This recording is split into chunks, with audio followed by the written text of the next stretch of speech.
പശ്ചിമേഷ്യ യഥാർത്ഥത്തിൽ യുദ്ധഭീതിയിലാണ്. കഴിഞ്ഞ കുറച്ച് ദിവസങ്ങളായി നമ്മൾ കാണുന്നുണ്ട് അതിശക്തമായ ആക്രമണ പ്രത്യാക്രമണങ്ങളാണ് ഇസ്രായേലിലും ഇറാനിലും നടന്നുകൊണ്ടിരിക്കുന്നത്. കഴിഞ്ഞ ദിവസം രാത്രി ഒരു ദൃശ്യമൊക്കെ വലിയ തരത്തിൽ പ്രചരിച്ചിട്ടുണ്ടായിരുന്നു. ഇറാൻ്റെ ഔദ്യോഗിക ടെലിവിഷൻ കേന്ദ്രത്തിന് നേരെ ഇസ്രായേലിൻ്റെ ആക്രമണം ഉണ്ടാകുന്നു. സംപ്രേഷണം നടന്നുകൊണ്ടിരിക്കുന്നതിനിടയിലാണ് ഇങ്ങനെ ഒരു ആക്രമണം ഉണ്ടാകുന്നത്. 3 പേർ മരിച്ചിട്ടുണ്ട് എന്ന റിപ്പോർട്ടുകൾ വരുന്നുണ്ട്. പക്ഷേ അല്പം വൈകിയെങ്കിലും പെട്ടെന്ന് തന്നെ അത് സംപ്രേഷണം തുടരുന്ന ഒരു സാഹചര്യം തന്നെയായിരുന്നു ഉണ്ടായിരുന്നത്. പിന്നീട് നെതന്യാഹുവിൻ്റെ പ്രതികരണം, അതുപോലെ തന്നെ പല നേതാക്കളുടെയും പ്രതികരണമൊക്കെ നമ്മൾ കണ്ടു. നെതന്യാഹു പറഞ്ഞത് ഖാംനെയെ വധിച്ചാൽ മാത്രമേ ഇത് അവസാനിക്കുകയുള്ളൂ എന്ന് തന്നെയാണ്. എന്നാൽ അതിശക്തമായ പോരാട്ടം ഇപ്പോഴും അവിടെ തുടർന്നുകൊണ്ടിരിക്കുന്നു. ദാവൂദ് സർ, ഈ നെതന്യാഹു പറയുന്നത് പോലെ ഒരു ഭരണമാറ്റം അത് നടക്കുമോ അത്ര പെട്ടെന്ന്? ഈ ഭരണമാറ്റം എന്നല്ല, നെതന്യാഹു ഉപയോഗിക്കുന്ന വാക്ക് റെജീം ചേഞ്ച് ആണ്. റെജീം ചേഞ്ച് എന്ന് പറയുമ്പോൾ ആ ഒരു പ്രസിഡന്റ് മാറുക അല്ലെങ്കിൽ സുപ്രീം ലീഡർ മാറുക എന്നുള്ളതായിരിക്കില്ല അദ്ദേഹം ഉദ്ദേശിച്ചത്. അവിടുത്തെ ഭരണവ്യവസ്ഥ മാറുക എന്നുള്ളതായിരിക്കും. അപ്പോൾ എന്താണ് അവർ ഉദ്ദേശിക്കുന്നതെന്ന് വെച്ചിട്ടുണ്ടെങ്കിൽ, നേരത്തെ നോക്കൂ, ഇറാനും ഇസ്രായേലും ആ മേഖലയിൽ ഏറ്റവും അടുത്ത സുഹൃത്ത് രാജ്യങ്ങളായിരുന്നു 1979 മുമ്പ്. എന്ന് പറഞ്ഞാൽ ഇറാൻ ഈ പെഹ്ലവി ഭരണകൂടം എന്ന് പറയുന്ന അവിടുത്തെ ഒരു മൊണാർക്കിയായിരുന്നു. ആ ഭരണകൂടത്തിൻ്റെ കീഴിലായിരുന്ന കാലത്ത് അത് ബ്രിട്ടീഷ് അമേരിക്കൻ പക്ഷത്തുണ്ടായിരുന്ന ഒരു രാജ്യമായിരുന്നു. അതുകൊണ്ട് സ്വാഭാവികമായിട്ടും ഇറാനുമായി വളരെ അടുത്ത ഇസ്രായേലുമായിട്ട് വളരെ അടുത്ത സൗഹൃദമായിരുന്നു. ആ സമയത്ത് ഇസ്രായേലിൻ്റെ മൊസാദും ഇറാൻ്റെ സവാക്ക്, ഈ അവരുടെ രഹസ്യാന്വേഷണ ഏജൻസിയും ജോയിൻ്റ് ഓപ്പറേഷൻസ് വരെ നടത്തിയതാണ്, മിലിറ്ററി ഡ്രില്ലുകൾ നടത്തിയതാണ്. എന്ന് പറഞ്ഞാൽ ഇസ്രായേലിൻ്റെ ഏറ്റവും പ്രധാനപ്പെട്ട സുഹൃത്ത് രാജ്യമായിരുന്നു 79 വരെ ഇറാൻ. അപ്പോൾ ആ പഴയൊരു വ്യവസ്ഥയിലേക്ക് മാറുക എന്നുള്ളതാണ്. അല്ലാതെ ഇപ്പോഴത്തെ പ്രസിഡന്റിനെ തട്ടി വേറൊരു പ്രസിഡന്റ് വരിക എന്നതായിരിക്കില്ല റെജീം ചെയ്യേണ്ടത് അദ്ദേഹം ഉദ്ദേശിക്കുന്നത്. അപ്പോൾ പ്രസിഡന്റിനെയോ ഇപ്പം അമൃത പറഞ്ഞ ഒരു ഖാംനെയ്, അവരുടെ സുപ്രീം ലീഡറായിട്ടുള്ള അലി ഖാംനെയ്യെ വധിക്കും എന്ന് സൂചിപ്പിക്കുന്ന പ്രസ്താവനകൾ ഇസ്രായേലി മിനിസ്റ്റേഴ്സിൻ്റെ ഭാഗത്ത് തന്നെ വന്നിട്ടുണ്ട്. അലി ഖാംനെയ്യെ തട്ടുമെന്ന് പച്ചക്ക് പറഞ്ഞിട്ടില്ലെങ്കിലും അയൽപ്പക്കത്തുള്ള ആളുകൾക്ക് സംഭവിച്ചത് ഓർക്കണം എന്നാണ് പറഞ്ഞത്. സദാം ഹുസൈനെയാണ് ഉദ്ദേശിക്കുന്നത്. ഒരുപക്ഷെ അവർക്ക് സാധിച്ചേക്കും. ഇപ്പോൾ അലി ഖാംനെയ്യെ വധിക്കുക എന്നുള്ളത് ഇസ്രായേലിന് അസാധ്യമായൊരു കാര്യമാണെന്ന് ഞാൻ വിചാരിക്കുന്നില്ല. പക്ഷേ അലി ഖാംനെയ്യെ വധിച്ചതുകൊണ്ട് പ്രത്യേകിച്ചൊന്നും സംഭവിക്കാൻ പോകുന്നില്ല. ഒന്നാമത്തെ കാര്യം എന്ന് വെച്ചിട്ടുണ്ടെങ്കിൽ, സുപ്രീം ലീഡർ എന്ന് പറയുന്ന ആൾ ഭരണത്തിൻ്റെ ദൈനംദിന കാര്യങ്ങൾ ഇടപെടുന്ന ആളല്ല. പ്രസിഡൻ്റാണ് അവിടെ എക്സിക്യൂട്ടീവ് ബ്രാഞ്ചിനെ ലീഡ് ചെയ്യുന്നത്. ഈ സുപ്രീം ലീഡർ എന്ന് ഉദ്ദേശിക്കുന്നത് ഈ പാർലമെൻറ്റിനും ഈ എക്സിക്യൂട്ടീവ് ബോഡിക്കും മേലെയുള്ള ഒരു സ്പിരിച്വൽ കൗൺസിലാണ്. വിലായത്തെ ഫക്കീഹ് എന്നാണ് അവരുടെ ഭരണഘടനയിൽ പറയുന്നത്. ഫക്കീഹ് എന്ന് പറഞ്ഞാൽ scholar, rule of the scholar എന്നാണ് അതുകൊണ്ട് ഉദ്ദേശിക്കുന്നത്. അപ്പോൾ ഈ ഒരു സ്കോളേഴ്സിൻ്റെ ഒരു കൗൺസിൽ, ഗാർഡിയൻ കൗൺസിൽ എന്ന് പറയും. മുതിർന്ന പണ്ഡിതന്മാർ, മതപണ്ഡിതന്മാർ ചേർന്നിട്ടുള്ളൊരു ഗാർഡിയൻ കൗൺസിൽ. ആ ഗാർഡിയൻ കൗൺസിലിൻ്റെ ചെയർമാൻ ആയിരിക്കുന്ന ആളാണ് രാജ്യത്തിൻ്റെ സുപ്രീം ലീഡറായി നിൽക്കുന്നത്. അതാണ് അലി ഖാംനെ എന്ന് പറയുന്നത്. അല്ലാതെ അദ്ദേഹത്തിന് ഭരണത്തിൻ്റെ ദൈനംദിന കാര്യങ്ങളിൽ നടത്തിപ്പിൽ പങ്കാളിത്തമില്ല. നമ്മുടെ പ്രസിഡൻറ്റിനേക്കാളും നമ്മുടെ പ്രസിഡൻറ്റുമായിട്ട് കമ്പയർ ചെയ്യുമ്പോൾ നമ്മുടെ പ്രസിഡൻറ്റിനേക്കാൾ, രാഷ്ട്രപതിയേക്കാൾ കുറച്ചുകൂടി അധികാരങ്ങളുണ്ട്. പക്ഷേ അതൊരു എക്സിക്യൂട്ടീവ് പോസ്റ്റ് അല്ല. അതുകൊണ്ട് അലി ഖാംനെയെ വധിക്കുന്നു. അലി ഖാംനെ വധിക്കപ്പെട്ടാൽ ആ ഗാർഡിയൻ കൗൺസിലെ വേറെ ഏതെങ്കിലും ആയത്തുള്ള അതിൻ്റെ ഹെഡായി വരും എന്നുള്ളതല്ലാതെ റിയൽ ടൈം പൊളിറ്റിക്സിൽ പ്രത്യേകിച്ച് മാറ്റമൊന്നും ഉണ്ടാകാൻ പോകുന്നില്ല. റെജീം ചേഞ്ച് എന്നുള്ളതാണ് ഉദ്ദേശിക്കുന്നത്. 79 ഇസ്ലാമിക് റവല്യൂഷന് ശേഷം ഉണ്ടായിട്ടുള്ള ഒരു ഇറാനുണ്ട്. അത് 79 മുമ്പുള്ള ഇറാനല്ല. അത് അതൊരു ഡെമോക്രാറ്റിക് പ്രോസസ്സിലൂടെ പോകുന്ന രാജ്യമാണ്. നമ്മൾ മനസ്സിലാക്കണം. എല്ലാ 5 വർഷവും തിരഞ്ഞെടുപ്പ് നടക്കും. തിരഞ്ഞെടുക്കപ്പെടുന്ന പാർലമെൻറ്റുണ്ട്. പ്രസിഡന്റിനെ ജനങ്ങൾക്ക് നേരിട്ട് തിരഞ്ഞെടുക്കാൻ പറ്റും. പക്ഷെ അതിനെയെല്ലാം ഗൈഡ് ചെയ്യുന്ന ഒരു സൂപ്പർ ബോഡിയായിട്ട് ഈ പറയുന്ന ഗാർഡിയൻ കൗൺസിലും കൂടെ നിലനിൽക്കുന്നു. ഈ സിസ്റ്റം 79 ശേഷം ഉണ്ടായിട്ടുള്ള സിസ്റ്റം അത് മാറ്റാനൊന്നും ഇസ്രായേലോ അമേരിക്ക വിചാരിച്ചാൽ നടക്കില്ല. പ്രസിഡൻറ്റിനെ കൊല്ലാൻ, അല്ലെ സുപ്രീം ലീഡറെ കൊല്ലാനൊക്കെ പറ്റിയേക്കും. ഇപ്പോൾ ഈ റെജീം ചേഞ്ച് നടത്തിയിട്ട് യുദ്ധം അവസാനിക്കുകയുള്ളൂ എന്നാണ് ഇസ്രായേൽ വിചാരിക്കുന്നതെങ്കിൽ ആ യുദ്ധം അടുത്ത കാലത്തൊന്നും അവസാനിക്കുമെന്ന് തോന്നുന്നില്ല. പക്ഷേ ഇസ്രായേലിൻ്റെ ലക്ഷ്യം, ഓഫ് കോഴ്സ് അങ്ങനെ ലക്ഷ്യം ഇസ്രായേലിനുണ്ട്. അവർ റൈസിംഗ് ലയൺ എന്ന് പറയുന്ന പേര് ഈ ഓപ്പറേഷന് സ്വീകരിക്കാൻ പോലും കാരണം അതാണ്. റൈസിംഗ് ലയൺ എന്ന് പറഞ്ഞാൽ നേരത്തെയുള്ള 79 മുമ്പുള്ള ഇറാനിയൻ ഭരണകൂടത്തിൻ്റെ റിസാ ഷാ പെഹ്ലവി ഭരണകൂടത്തിൻ്റെ ഔദ്യോഗിക സിമ്പലാണ് റൈസിംഗ് ലയൺ എന്ന് പറയുന്നത്. പക്ഷേ ഇതിൽ ഇവരുടെ ഇമ്മീഡിയറ്റ് എനിക്ക് തോന്നുന്ന ടാർഗറ്റ് എന്താണെന്ന് വെച്ചാൽ, ഇറാൻ ന്യൂക്ലിയർ അണുവായുധങ്ങളുടെ നിർമ്മിക്കുന്നതിൻ്റെ അത് ലാസ്റ്റ് സ്റ്റെപ്പിൽ എത്തി നിൽക്കുകയാണെന്നുള്ളതാണ് പൊതുവെയുള്ള അമേരിക്കൻ ഇസ്രായേലി എക്സ്പേർട്സ് പറയുന്നത്. വൺസ് അവർ ആ ഒരു ലക്ഷ്യം അച്ചീവ് ചെയ്തു കഴിഞ്ഞാൽ, അവർ ആണവായുധങ്ങൾ ഉണ്ടാക്കുക എന്ന് പറയുന്ന ലക്ഷ്യം പൂർത്തീകരിച്ചു കഴിഞ്ഞാൽ ഇസ്രായേലിനെ സംബന്ധിച്ചിടത്തോളം ആ മേഖലയിൽ അപ്പർ ഹാൻഡ് നഷ്ടപ്പെടുകയാണ് ചെയ്യുന്നത്. ഇസ്രായേലിന് ആ മേഖലയിൽ ഇപ്പോൾ ഉള്ള അപ്പർ ഹാൻഡിന് 2 കാരണങ്ങളേ ഉള്ളൂ. ഒന്ന്, സമ്പൂർണ്ണമായുള്ള അമേരിക്കൻ പിന്തുണ. അമേരിക്കൻ പിന്തുണ എന്ന് പറയുന്നത് പോലെ ഒരു കുറഞ്ഞ വാക്കാണ്. ഞാൻ സാധാരണ ഉപയോഗിക്കുന്ന ഒരു പ്രയോഗം എന്ന് വെച്ചാൽ 51st സ്റ്റേറ്റ് ഓഫ് അമേരിക്ക എന്നുള്ളതാണ്. പക്ഷേ അത് ഇന്നലെ നമ്മൾ ടെലിവിഷൻ ചർച്ചയിൽ സജി മർക്കോസ് പറഞ്ഞൊരു കാര്യമുണ്ട്. 51st സ്റ്റേറ്റ് ഓഫ് അമേരിക്ക എന്ന് പറയുന്നതിനേക്കാൾ ശരി എന്താണ്, ഈ ഇസ്രായേലിൻ്റെ 9ാമത്തെ ജില്ലയാണ് അമേരിക്ക എന്ന് പറയുന്നതായിരിക്കും ശരി. അത് വളരെ നല്ലൊരു നിരീക്ഷണമായിട്ട് എനിക്ക് തോന്നുന്നത്. കാരണം ആ ഒരു ചിന്ത ഇപ്പോൾ അമേരിക്കയിലുണ്ട്. കാരണം അമേരിക്കക്കാരിൽ നല്ലൊരു വിഭാഗം ആളുകൾ ഇപ്പോൾ വിചാരിക്കുന്നത് എന്താണെന്ന് പറയുക, നമ്മൾ ഇത്രയും പണം ചെലവഴിച്ച് ഇവനെ ഇങ്ങനെ തീറ്റിപ്പോറ്റുന്നത്, ഈ ഇസ്രായേലിനെ ഇങ്ങനെ തീറ്റിപ്പോറ്റുന്നത് എന്നൊരു ചോദ്യം അമേരിക്കയിൽ വരുന്നുണ്ട്. അമേരിക്ക എന്തു ചെയ്യണം, അമേരിക്കയുടെ ഫോറിൻ പോളിസി എന്തായിരിക്കണം എന്നൊക്കെ തീരുമാനിക്കുന്നത്, അമേരിക്കയുടെ ട്രഷറിയുടെ അലൊക്കേഷൻസ് എങ്ങനെയായിരിക്കണം എന്നൊക്കെ ഇസ്രായേലാണ് തീരുമാനിക്കുന്നത്. ഇപ്പോൾ നമ്മൾ പറയല്ലേ, ട്രംപ് ഈ ഇതുമായി ബന്ധപ്പെട്ട് പറയുന്ന കാര്യങ്ങൾ ഇൻകൺസിസ്റ്റൻ്റ് ആണ്, ഇന്ന് പറയുന്നതല്ല നാളെ പറയുന്നത്, അതൊരു വസ്തുതയാണ്. അതിൻ്റെ കാരണം എന്താ അറിയോ, ഈ അമേരിക്കൻ എസ്റ്റാബ്ലിഷ്മെൻറ്റിനകത്ത് ഈ കാര്യത്തിൽ ഒരു കൺഫ്യൂഷൻ ഉണ്ട്. ആ കൺഫ്യൂഷൻ എന്താണെന്ന് വെച്ചിട്ടുണ്ടെങ്കിൽ, ട്രംപിൻ്റെ ക്യാമ്പിൽ 2 ധാരകളുണ്ട്. ഒന്ന് ഈ പറയുന്ന MAGA Republicans, make America greater again എന്ന് വാദിക്കുന്ന റിപ്പബ്ലിക്കൻസ്. അവരുടെ കാഴ്ചപ്പാടിൽ നമ്മൾ ഈ മാഗാ എന്ന് പറയുന്ന മേക്ക് അമേരിക്ക ഗ്രേറ്റർ അഗൈൻ എന്ന് പറയുന്ന ആ ലക്ഷ്യം പൂർത്തീകരണത്തിന് തടസ്സമാണ് ഇസ്രായേൽ. കാരണം അവന് വേണ്ടി നമ്മളിങ്ങനെ ബാങ്ക് റോൾ ചെയ്തുകൊണ്ടിരിക്കുകയാണ്, പണം ഇങ്ങനെ ഇതാക്കിക്കൊണ്ടിരിക്കുകയാണ്. അതുകൊണ്ട് എന്താണ് നമുക്കതുകൊണ്ട് കാര്യം? അമേരിക്ക ഒരു കാര്യമില്ല, നമുക്കൊരു ലയബിലിറ്റിയായി മാറിക്കൊണ്ടിരിക്കുകയാണ് എന്ന് വിചാരിക്കുന്ന ആളുകൾ ട്രംപ് ക്യാമ്പിൽ തന്നെയുണ്ട്. ഇതേ ട്രംപ് ക്യാമ്പിലാണ് നിയോക്കോണുകളുള്ളത്. നിയോക്കോണുകൾക്ക് അവർക്ക് മിഡിൽ ഈസ്റ്റിൽ പലതരം ലക്ഷ്യങ്ങളുണ്ട്. അത് രാഷ്ട്രീയ ലക്ഷ്യങ്ങളാണ്, പലതും മതപരമായ ലക്ഷ്യങ്ങളുമാണ്. ഇറാഖിനെ തകർക്കുക എന്നുള്ള അവരുടെ ലക്ഷ്യമായിരുന്നു നേരത്തെ. അത് ഇസ്രായേലിന് വേണ്ടി ചെയ്തു കൊടുത്തു അമേരിക്ക. ഇറാനെ തകർക്കുക എന്നുള്ള അവരുടെ ലക്ഷ്യമാണ്. അപ്പം ആ പറയുന്ന ഈ ഇവാഞ്ചലിക്കൽ ക്യാമ്പ് ഉണ്ടല്ലോ, ആ ക്യാമ്പും ഈ മാഗാ റിപ്പബ്ലിക്കൻ ക്യാമ്പും ഇത് രണ്ടും ഇതിനകത്ത് തന്നെ ട്രംപിൻ്റെ കൂടാരത്ത് തന്നെയാണുള്ളത്. അപ്പോൾ ഈ ഒരു കോൺഫ്ലിക്റ്റിംഗ് അപ്രോച്ച് ട്രംപിന് അദ്ദേഹത്തിൻ്റെ തന്നെ ക്യാമ്പിൽ അദ്ദേഹം അനുഭവിക്കുന്നുണ്ട്. അതുകൊണ്ടാണ് അദ്ദേഹം ഒരേ സമയം നെഗോഷിയേഷനെ കുറിച്ച് പറയും, അതേസമയം തന്നെ ഇസ്രായേലിൻ്റെ എക്സലൻറ്റ് ജോബ്, വണ്ടർഫുൾ ജോബ് എന്നൊക്കെ പറയുകയും അങ്ങോട്ട് വിമാനം അയച്ചു കൊടുക്കുക, യുദ്ധക്കപ്പലുകൾ അയച്ചു കൊടുക്കുകയൊക്കെ ചെയ്യുന്നത്. ഒരു പൂർണ്ണമായ ഒരു ഫുൾ ഹാർട്ടഡ് ആയിട്ടുള്ളൊരു പൊസിഷൻ ഈ വിഷയത്തിൽ എടുക്കുന്നതിൽ ഇപ്പോൾ അമേരിക്കൻ ഭരണകൂടത്തിൽ കൺഫ്യൂഷൻ ഉണ്ടെന്നാണ് ഞാൻ വിചാരിക്കുന്നത്. ഇപ്പോൾ ഇസ്രായേലിനെ പെട്ടെന്ന് കൈയൊഴിയാൻ അവർക്ക് പറ്റില്ല. ഇപ്പം ഈ മാഗാ ക്യാമ്പ് പോലും ഇസ്രായേലിനെ കൈയൊഴിയണമെന്ന അഭിപ്രായക്കാരല്ല, നമ്മളിങ്ങനെ എന്തിനു ബാങ്ക് റോൾ ചെയ്യണം. അപ്പോൾ അതാ ഞാൻ പറയുന്നത്, ഇസ്രായേലിൻ്റെ ഒരു ജില്ലയായി അമേരിക്ക മാറുകയാണ് ഫലത്തിൽ ചെയ്യുന്നത് എന്ന് ഇന്നലെ പറഞ്ഞു എന്നല്ല. അത് വളരെ ശരിയായൊരു നിരീക്ഷണമായിട്ട് എനിക്ക് തോന്നുന്നു.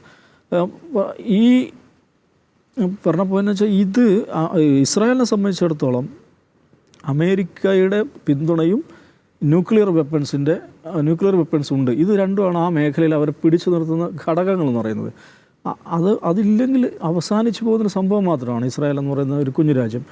അപ്പോൾ ഇറാൻ ന്യൂക്ലിയർ വെപ്പൺ കയ്യിൽ അത് നേടിക്കഴിഞ്ഞാൽ ഇസ്രായേലിനെ സംബന്ധിച്ചിടത്തോളം അവരുടെ ഏറ്റവും പ്രധാനപ്പെട്ട ലിവറേജ്, ആ മേഖലയിലുള്ള ഏറ്റവും പ്രധാനപ്പെട്ട എക്സ്ട്രാ ലിവറേജ് അത് നഷ്ടപ്പെടുകയാണ്. അപ്പോൾ അതിൽ നിന്ന് ഇറാനെ തടയുക എന്നതാണ് ഈ യുദ്ധത്തിൽ ഇസ്രായേൽ കാണുന്ന ലക്ഷ്യം.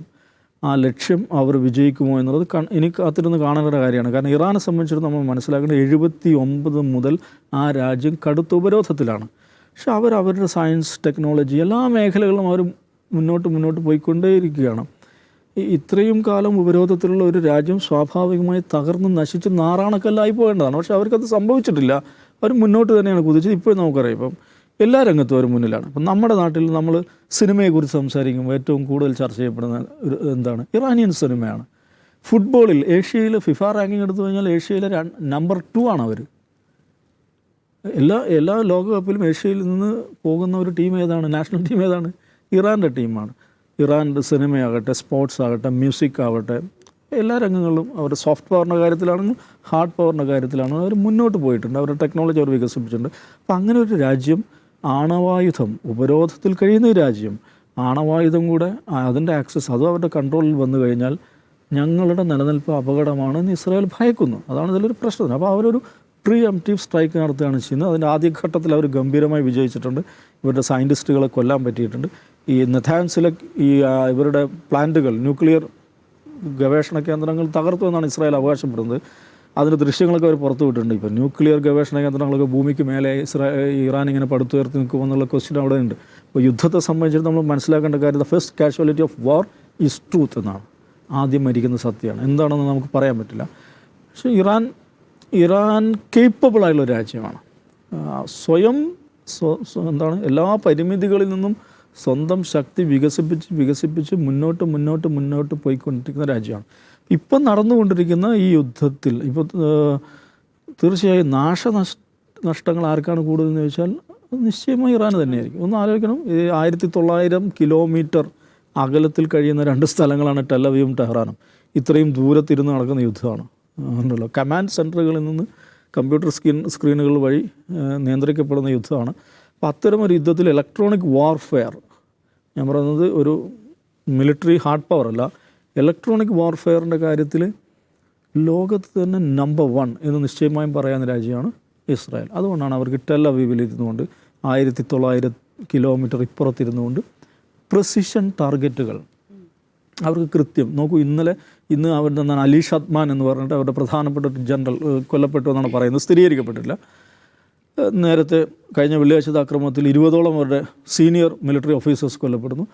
അതെങ്ങനെയാണ് സാധിക്കുന്നത്? ഈ പ്രിസിഷൻ അറ്റാക്കിൻ്റെ കാര്യത്തിൽ, ഇലക്ട്രോണിക് ഗൈഡഡ് മിസൈലുകൾ, ഇതിൻ്റെയൊക്കെ കാര്യത്തിൽ ഒരു ടാർഗറ്റ് ലൊക്കേറ്റ് ചെയ്യുക, കൃത്യം അവിടേക്ക് തന്നെ മിസൈൽ അയക്കുക, ഇത്തരം കാര്യങ്ങളിൽ ലോകത്ത് നമ്പർ 1 ആയിട്ടൊരു രാജ്യമാണ് ഇസ്രായേൽ. അക്കാര്യത്തിൽ ഇറാന് ബാലസ്റ്റിക് മിസൈലുകളുണ്ട്. ദീർഘദൂരം ഈ പറയുന്ന മിഡിൽ ഈസ്റ്റ് മൊത്തം കവർ ചെയ്യാൻ പറ്റുന്ന, ഈവൻ യൂറോപ്യൻ ക്യാപിറ്റൽസ് വരെ എത്താൻ പറ്റുന്ന അത്രയും റേഡിയസ് ഉള്ള മിസൈലുകൾ ഇറാൻ്റെ കയ്യിലുണ്ട്. പക്ഷേ ഈ പറയുന്ന പ്രിസിഷൻ അറ്റാക്ക് എന്ന് പറയുന്ന കാര്യമുണ്ടല്ലോ, അതിലത്ര അവർ ഈ മിലിറ്ററി സോഫ്റ്റ്വെയറിൻ്റെ കാര്യത്തിൽ ശക്തരല്ല. പക്ഷേ എന്നിട്ടും ഇസ്രായേലിൻ്റെ വളരെ പ്രസിദ്ധമായിട്ടുള്ള അയൺ ഡോം സംവിധാനങ്ങളെ വകഞ്ഞുകൊണ്ട് ഇസ്രായേൽ ആക്രമണം നടത്താൻ ഇറാന് സാധിച്ചിട്ടുണ്ട്.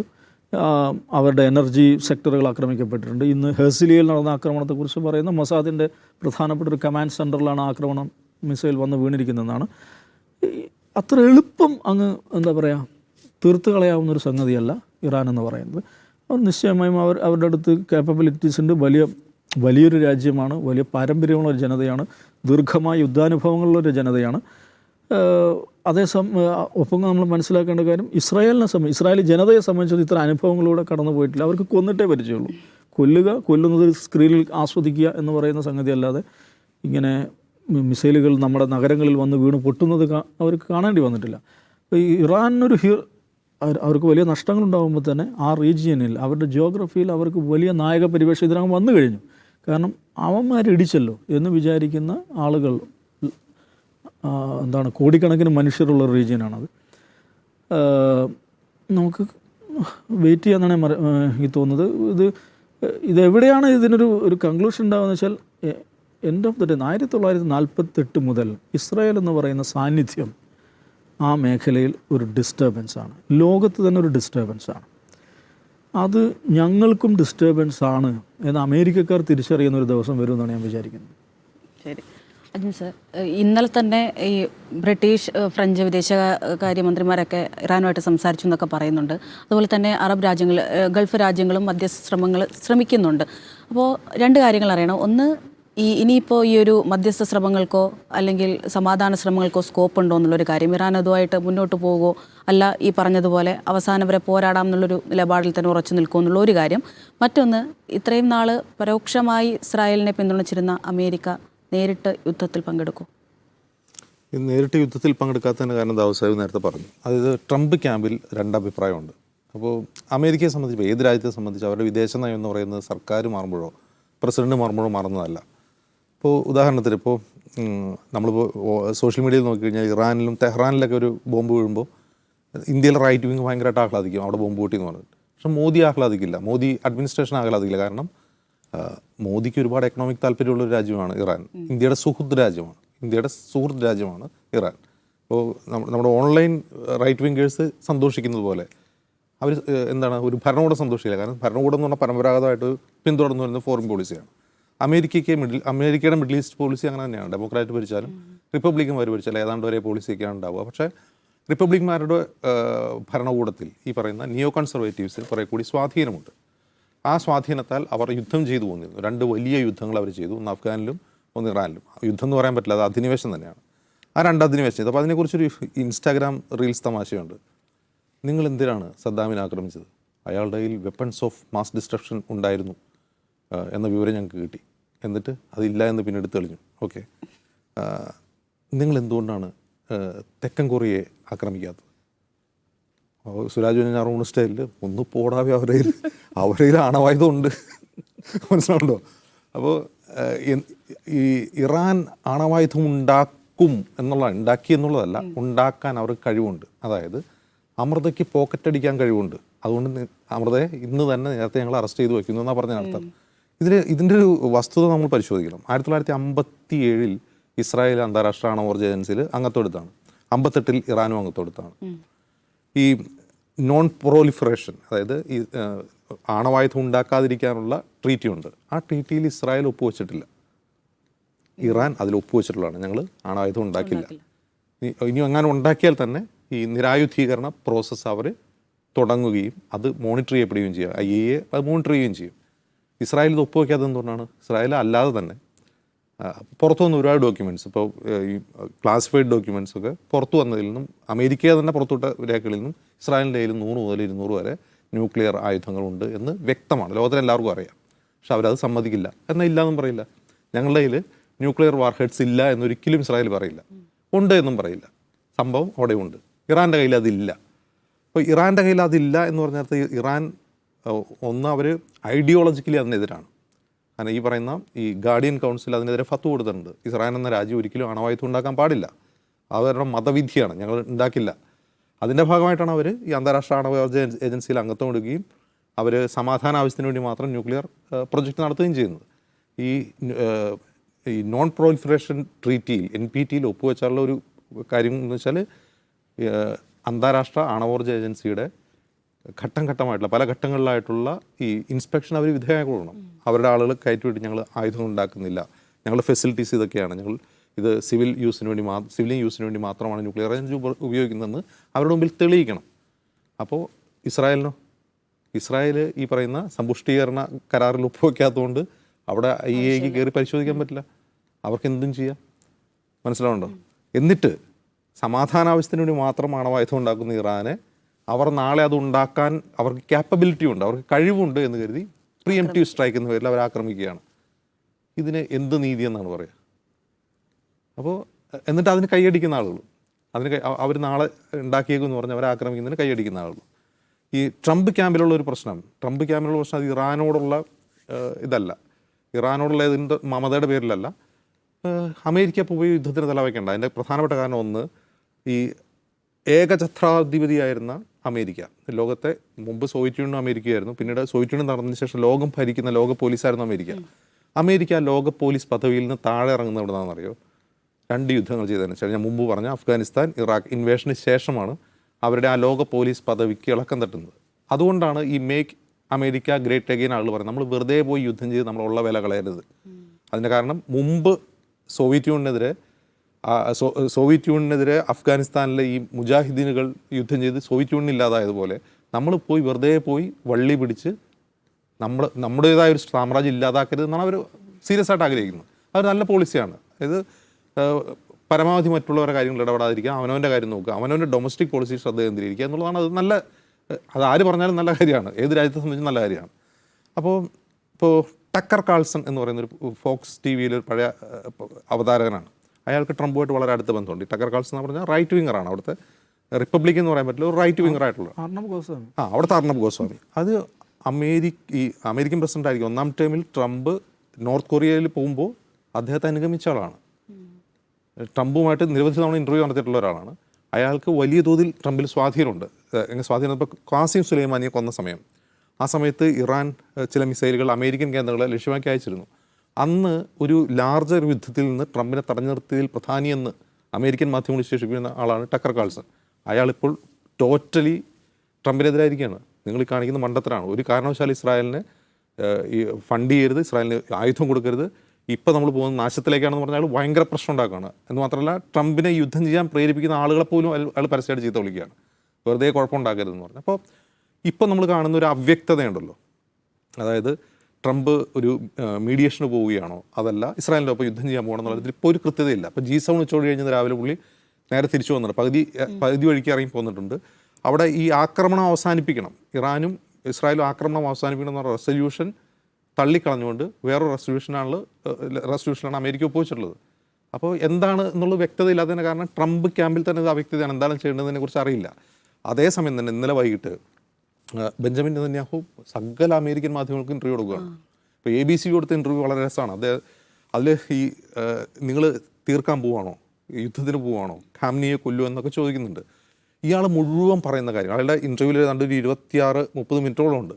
ആ ഇൻ്റർവ്യൂവിൽ അദ്ദേഹം ഒരു 40% അദ്ദേഹം പറയുന്നത് അമേരിക്കക്കാർ എന്തുകൊണ്ട് ഇസ്രായേലിൻ്റെ കൂടെ നിൽക്കണം എന്നുള്ളതാണ്. കാരണം ഖാംനയി എല്ലാ ദിവസവും ട്വിറ്ററിൽ എന്ത് ചെയ്യുന്നു, ഡെറ്റ് ടു അമേരിക്ക എന്ന് ട്വീറ്റ് ചെയ്യുന്നുണ്ട്.